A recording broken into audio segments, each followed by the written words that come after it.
Picture this. February 10th, 1258. You're standing on the walls of Baghdad, the city of peace. For 500 years, your family has ruled the Islamic world from this city. The Abbasid Caliphate, the shadow of God on earth. Below you, the Tigris River runs black, not from silt, from ink. The Mongols are throwing books into the river. Hundreds of thousands of manuscripts from the House of Wisdom, the greatest library in human history. Scientific treatises that won't be rediscovered for centuries. Mathematical texts, astronomical charts, medical knowledge, all of it bleeding into the water. But here's what should terrify you. The books are just the opening act. You're al-Mustasim Billah, the 37th Caliph of the Abbasid dynasty, commander of the faithful, shadow of God on earth.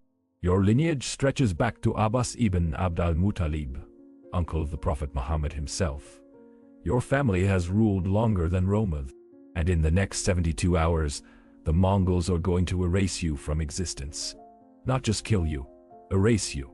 Think about what that means. What does it take to destroy a bloodline that has ruled for half a millennium? What kind of systematic horror do you need to ensure that not one member of a dynasty survives?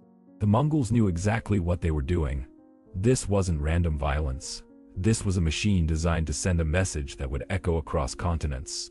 If you believe that the documented records of history's most systematic destructions must be remembered, consider liking this video and subscribing. Your support unearths more accounts from the darkest corners of human history. Let me show you what really happened to the Abbasid Imperial family in those final days of February 1258. The year is 1157. Baghdad is the intellectual capital of the world. 1 million people live within these walls. The House of Wisdom contains knowledge from across the known world. Your palace, the Golden Gate Palace, is a city within a city. Fountains, gardens, libraries, observatories. You are Al-Mustasim, and you've made a catastrophic miscalculation. Hulagu Khan, grandson of Genghis Khan, has sent you an ultimatum. Submit or be destroyed. Your advisors are divided. Your vizier, a Shia Muslim named Ibn al-Alkami, whispers that the Mongols can be negotiated with. Your generals say fight. You choose a middle path. You send defiant messages, but don't properly prepare your defenses. You have 50,000 troops. The Mongols have 150,000, but you believe your walls are impregnable. Here's what you don't understand yet. Hulagu isn't here to conquer Baghdad.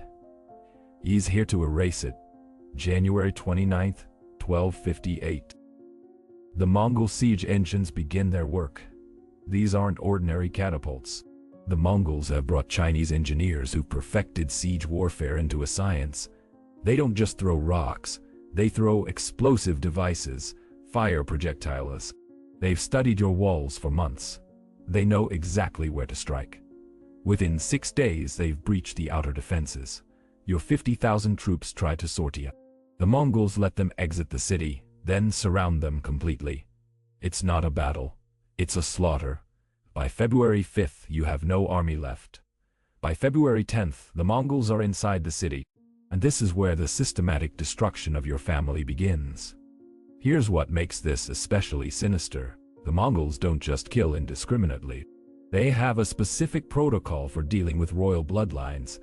It's called the roll them in carpets method. But first I'm getting ahead. First, they need to separate the imperial family from the general population. They need to make sure every single member of the Abbasid dynasty is accounted for. The Mongols are methodical about this. February 10th, Hulagu Khan sends a message. He wants to negotiate. You, Caliph al-Mustasim, are to come to his camp with your family. All of them, your sons, your daughters, your wives, your uncles, your cousins, every member of the Abbasid bloodline. He promises safe passage. Think about the psychology of this moment. You've ruled for 16 years. Your family has ruled for 500. You are, by your understanding, appointed by God himself to lead the Islamic world. And now you have to walk into the camp of a pagan conqueror and beg for terms. You go. You have no choice.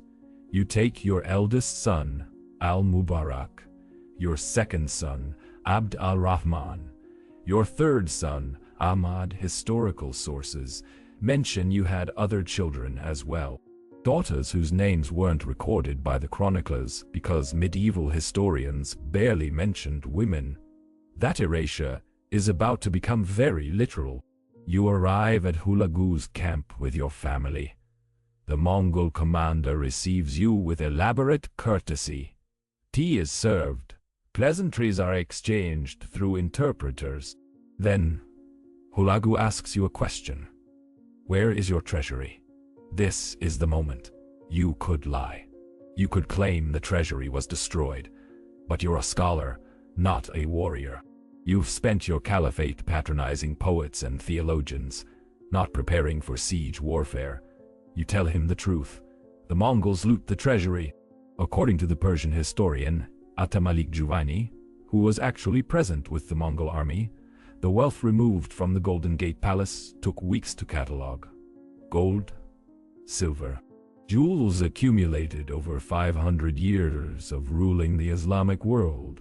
Ceremonial swords, crowns, religious relics, all of it loaded onto carts and sent east.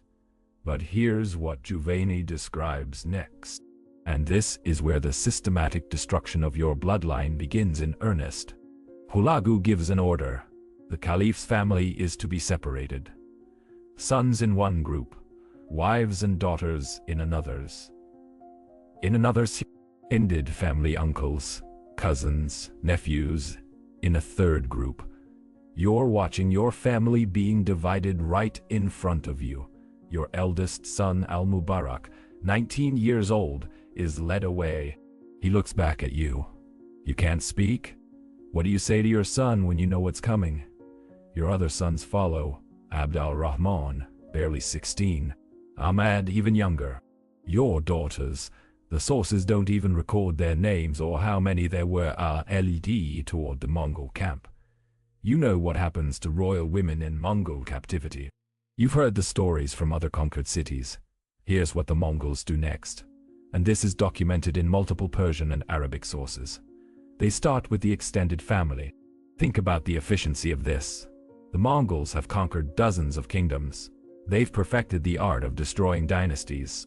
They know that if even one male heir escapes, he can become a rallying point for resistance. So they kill everyone, methodically.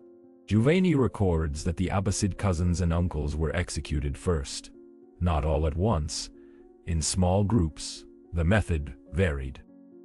Some were beheaded. Some were shot with arrows. Some were simply beaten to death. The Mongols didn't waste arrows on prisoners unless there was a specific reason. This takes days. Small groups are led out of the camp. You can hear the screams. You're still alive. Your sons are still alive. You don't know why yet. February 15th, 1258, 5 days after you entered the Mongol camp, Hulagu summons you again. He has a request. He wants you to write letters. Letters to any remaining Abbasid officials in the city. Letters telling them to surrender. Letters assuring them they'll be treated fairly if they cooperate. You write the letters. What choice do you have? The officials believe you. They surrender. The Mongols systematically execute them. Here's what you're being used for. You're a tool to make the conquest more efficient. Every letter you write, every order you give, makes it easier for the Mongols to identify and eliminate anyone who might resist. You're helping them erase your own dynasty. Think about what this does psychologically. You're not just being killed. You're being forced to participate in the destruction of everything your family built for 500 years. February 18th, the systematic massacre of Baghdad's population begins. The Mongols divide the city into sections. Quarter by quarter, street by street, they kill everyone they find. The Persian chronicler Wasaf, writing a generation later, clay 800 after Christ, 0 people died. Modern historians think that number is inflated. The real figure was probably 200,000 to 500,000, still the largest urban massacre in medieval history. But you're not in the city anymore. You're in the Mongol camp. You can see the smoke. You can hear the screams carrying across the river. And your sons are still alive. Your daughters are still alive, though you haven't seen them since they were separated from you. You don't know why the Mongols are keeping you alive. Here's the thing, you alive. You do know. You know exactly why. The Mongols have a specific protocol for executing royalty. It's based on a Mongol superstition. They believe that spilling royal blood on the ground offends the spirits. So they don't spill blood. Not directly. They roll you in carpets and have horses trample you to death. February 20th, 1258. 1258. 10 days after you entered Hulagu's camp, your sons are brought before you. Al-Mubarak, Abdurrahman, Ahmad. They're still alive. You haven't spoken to them in days. The Mongol guards have kept you separated. Al-Mubarak asks you a question. Father, what's going to happen to us? What do you say? Here's what the sources tell us happened next. And this is recorded in multiple independent accounts, including Juvaini, who witnessed it, and later confirmed by the Islamic historian Ibn Kathir. The Mongols execute your sons first, while you watch. Not the carpet method. That's reserved for you. Your sons are killed with swords, beheaded, one by one. Starting with the youngest, you watch Ahmadi first, then Abd al-Rahman, then al-Mubarak. The Mongols make you watch. This is part of the protocol. Before a dynasty is erased, the patriarch must witness the erasure of the future.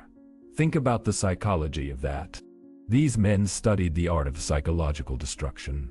They knew that watching your sons die was worse than dying yourself. After your sons are dead, they bring out your nephew, Al-Hasan ibn al-Mustasim. He's killed the same way. Then your cousins. Any male member of the Abbasid bloodline they've captured. The executions take hours, and you're still alive, and you're still alive. Here's what happens to you next. And this is where the historical sources get extremely specific. According to Juvaini, who was present, the caliph was wrapped in a carpet and kicked to death by horses. Other sources say he was trampled by cavalry. Still others say he was beaten to death while wrapped in the carpet, then trampled to ensure death. The method varies in the telling.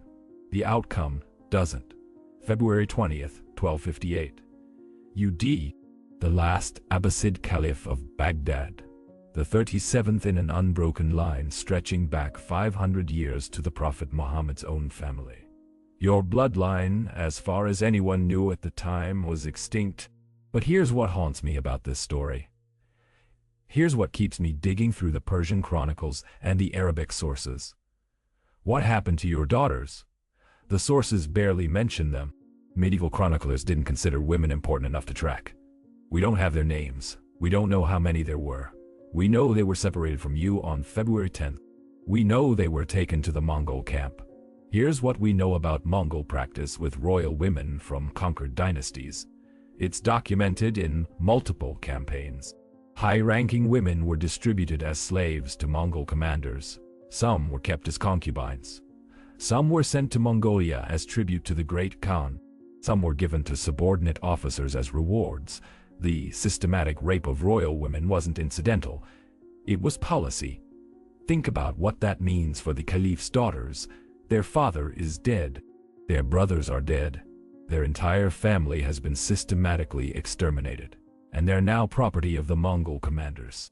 Some sources suggest that one or more daughters were taken by Hulagu himself. Others were distributed among his generals. There's a reference in one later Persian text to the daughters of the caliph being seen in a Mongol camp in Persia months later. But no names, no specifics, no resolution. They vanished from history. Here's what makes this systematic erasure even more calculated. The Mongols didn't stop with the immediate family. For weeks after the city fell, they hunted down anyone who claimed Abbasid descent. Anyone who might have a genealogical connection to the caliphate, no matter how distant.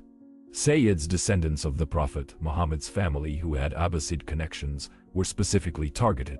If you could trace your lineage to Abbas ibn Abd al-Muttalib, you were killed. The Mongols were erasing not just a family, but the entire genetic and political legacy of a 500-year empire.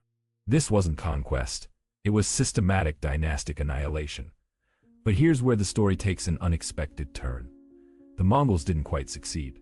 In Cairo, there was an Abbasid prince, al-Mustansir II, a distant cousin of al-Mustasim. He'd been sent to Egypt years earlier as an ambassador and happened to be there when Baghdad fell. The Mamluk Sultan of Egypt, seeing an opportunity, installed this prince as a shadow caliph. A figurehead with the Abbasid name, but no real power. The Mamluks wanted the religious legitimacy of having an Abbasid caliph endorse their rule. For the next 250 years, there was an Abbasid caliphate in Cairo, powerless, ceremonial, a ghost of the Baghdad dynasty. But it existed. The Mongols had destroyed the bloodline of al-Mustasim completely, but they couldn't quite erase the entire Abbasid dynasty. One branch, through sheer accident of geography, survived, until 1517, when the Ottomans conquered Cairo and ended even that shadow caliphate. Here's what we're left with: the systematic destruction of Baghdad's imperial family in February 1258 was one of the most complete dynastic annihilations in history. An entire family hunted down over days, separated down over days, executed methodically. The men killed in specific ways to avoid spilling blood. The women dispersed into slavery and erased from the historical record, and all of it documented. Persian historians working for the Mongols recorded it. Arabic historians preserving what they could from survivor accounts recorded it. Even Mongol sources mention it as an example of how to properly eliminate a rival dynasty. If this moment in history doesn't move you to learn more, you might be missing the lesson our ancestors died to teach. The Mongols didn't just conquer Baghdad, they created a blueprint for total dynastic warfare. Identify every member of the bloodline, separate them, execute systematically, ensure no heir survives to rally resistance. It was warfare as administrative science. Think about what that tells us. This wasn't the passionate violence of hot-blooded revenge. This was cold, calculated, bureaucratic. The kind of evil that keeps records, the kind that writes chronicles, the kind that designs protocols. Here's the thing that should keep you awake at night. The massacre of Baghdad sent shockwaves across the medieval world. From Europe to China, people heard what happened to the Abbasid Caliphate. And the lesson they took away wasn't resist the Mongols. The lesson was submit immediately, or this happens to you. Hulagu proved that the Mongols could destroy not just armies, not just cities, but entire dynasties. Bloodlines that had ruled for centuries could be erased in days. The psychological impact was devastating. When the Mongols approached other cities after Baghdad, those cities surrendered without a fight. That was the message. That was the calculation. Destroy one family so completely that 100 other families surrender in terror. The Abbasid imperial family didn't die for nothing. They died as a message, and that message worked. For decades afterward, the mere threat of Mongol invasion was enough to bring kingdoms to their knees. The memory of what happened to al-Mustasim and his sons, to his daughters, to his entire bloodline, was enough to make rulers choose submission over resistance. Here's what haunts me most. We have detailed records of how the men died. We know about the carpet. We know about the executions. We have the dates, the methods, the sequence of events. But the daughters of the last caliph of Baghdad, we don't even know their names. They were erased so completely that history doesn't even remember what they were called. That's not an accident. That's systematic. The Mongols understood that to truly destroy a dynasty, you don't just kill the heirs, you erase the memory. You make it so that future generations don't even know what was lost. Stand in Baghdad today. The city was eventually rebuilt. Life returned. The Tigris River runs clear again. The ink from those hundreds of thousands of manuscripts long since washed away. But the House of Wisdom is gone. The Golden Gate Palace is archaeological ruins. The Abbasid bloodline of Baghdad is extinct. and somewhere in the historical record, there are daughters whose names we'll never know, who suffered fates we can only piece together from what the Mongols did in other cities, whose stories were considered too unimportant to preserve. That's the final horror. Not just that they died, but that they were forgotten. The Mongols won twice. Once in 1258, when they destroyed the family, and again, every day since, when we can't even remember all the victims. If this exposed something you've never heard before, hit that subscribe button and turn on notifications, because we're going to keep uncovering the history they tried to erase. Drop a comment with your thoughts on how the destruction of Baghdad changed world history, and I'll see you in the next investigation.